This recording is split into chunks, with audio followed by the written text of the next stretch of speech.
दोस्तों अचानक से ये बुड्ढी धागा बनने लगती है और बुड्ढी का जिस्म धागे में बदलने लगता है और वो अब धीरे धीरे इस सोफे में समा जाती है और कई सालों बाद इस घर में एक लड़की रहने आती है और लड़की घर की अच्छी से सफाई करती है और कचरा लाकर बाहर रख देती है, लेकिन घर जैसा का तैसा हो जाता है और लड़की फिर सफाई करती है, फिर भी वैसा होता है और धीरे धीरे कचरे का ढेर इकट्ठा हो जाता है और फिर घर जैसा की तैसा हो जाता है और लड़की बहुत ही परेशान हो जाती है। अब ये लड़की अगली सुबह सोकर उठती है तो ये बहुत ही बुड्ढी हो जाती है और अब ये घर मालिक के पास आती है, उसे सब कुछ बताती है, लेकिन घर मालिक इसे कहता है कि तुम ये घर नहीं छोड़ सकती क्योंकि तुमने 2 साल पर ये घर लिया था। और बुड्ढी की सड़क जाती है। बुड्ढी घर में तेल छिड़ककर घर को आग लगाने वाली होती है और घर मालिक उसे रोकने की कोशिश करता है, पर बुड्ढी इतनी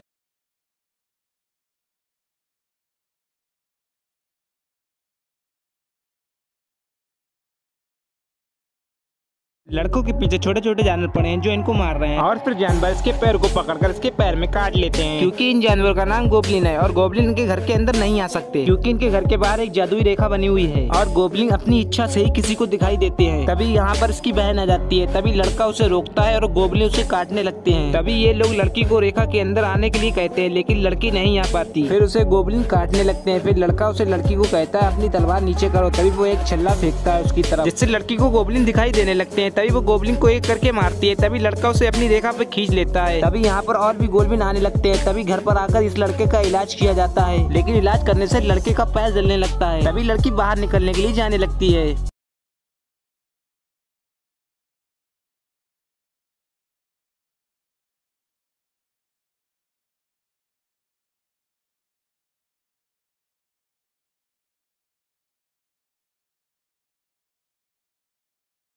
दोस्तों इस लड़के को रास्ते में पड़ा हुआ एक रंगीन पत्थर मिलता है और रास्ते में एक लड़के को पत्थर मिलता है और वो पत्थर कान के पास ले जाता है तो पत्थर बिस मांगने लिए कहता है और वो पत्थर से बिस मांगता है कि मुझे जेम भर के चॉकलेट चाहिए और देखते देखते उसके जेम से ढेर सारे चॉकलेट निकलने लगते हैं। अब लड़का पत्थर से पूरी बिस हो जाने पर एक और बिस मांगता है और वो कहता है कि मेरे लिए पत्थर की मीनार बना दो और अगले पल में ही लड़के के पीछे एक बड़ा सा मीनार बन जाता है। और अब लड़का आखिरी बिस मांगते हुए कहता है कि मेरे सामने एक बड़ी सी खाई बना दो, जिससे जादुई पत्थर लड़के के सामने बड़ी खाई बना देता है। और अब पत्थर का जादू देखकर तीनों दोस्त आपस में लड़ने लगते हैं और तभी पत्थर हाथ से छूटकर गलती से खाई में गिर जाता है और जिससे वो लड़के खाई में उतरकर उस पत्थर को ढूंढने लगते हैं। और तभी उन लोगों को बड़े पत्थर पर एक बिस मांगने वाला वही पत्थर दिखता है, लेकिन लड़का जैसे ही पत्थर उठाने वाला होता है तो उसे पता चलता है ये तो एक मगरमच्छ है और वो मगरमच्छ उस जादू पत्थर को निगल जाता है।